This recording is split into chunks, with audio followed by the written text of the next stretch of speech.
నమస్తే అందరికీ. ఇప్పుడు ముద్రాశాస్త్ర రహస్యాలు పోయి స్వామి మైత్రేయ గారు ఇందులో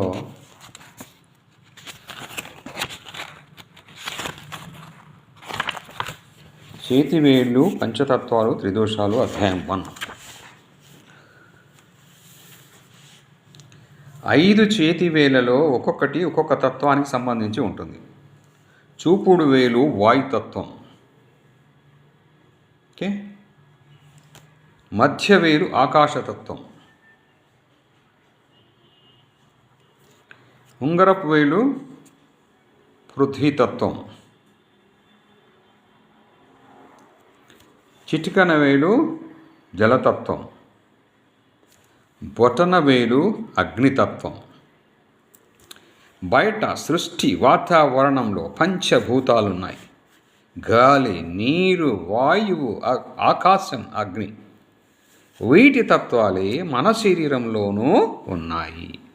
చేతి వేళ్ళ కొనలను ఒక్కొక్క దాన్ని బొటన వేలు కొనతో కలిపి ముద్రలో ఉంచినప్పుడు ఆ వేలుకి సంబంధించిన తత్వం సమతుల్యం చెందుతుంది. ఏ వేలు కొననైనా బొటన వేలు మూలంలో ఉంచినప్పుడు దానికి సంబంధించిన తత్వం తగ్గుతుంది. బొటన వేలుని ఇతర వేళ్ళ మూల స్థానాల్లో ఉంచినప్పుడు ఆ వేలు తాలూకు తత్వం పెరుగుతుంది. ఇప్పుడు బొటన వేలు ఉంది, ఇక్కడ ఉంచాము వాయుముద్ర, వాయుతత్వం తగ్గుతుంది. అది ఎక్కడ పెడితే పెరుగుతుంది. అట్లా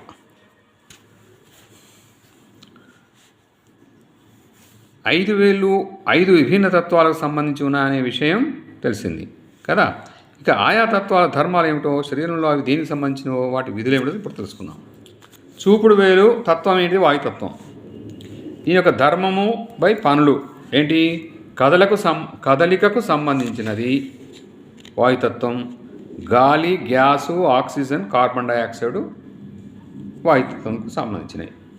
తర్వాత మధ్యవేలు, ఇది ఆకాశతత్వానికి సంబంధించింది.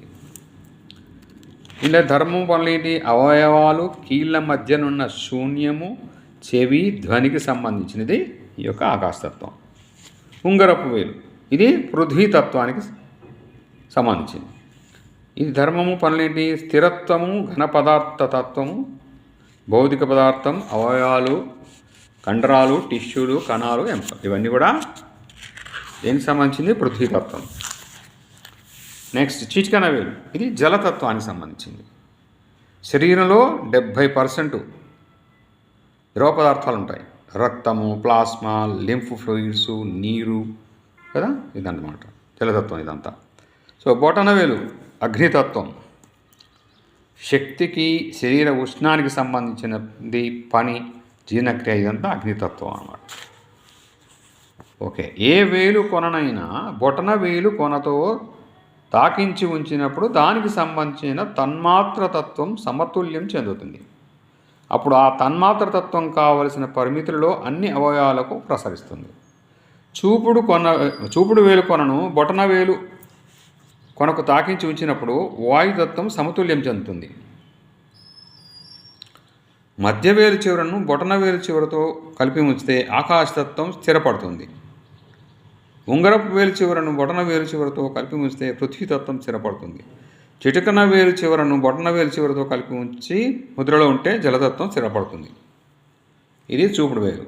ఫస్ట్ బొటన వేలుతో, తర్వాత మధ్య వేలుతో, తర్వాత ఉంగరపు వేలుతో, తర్వాత చిటికన వేలుతో, ఇలా అన్నమాట.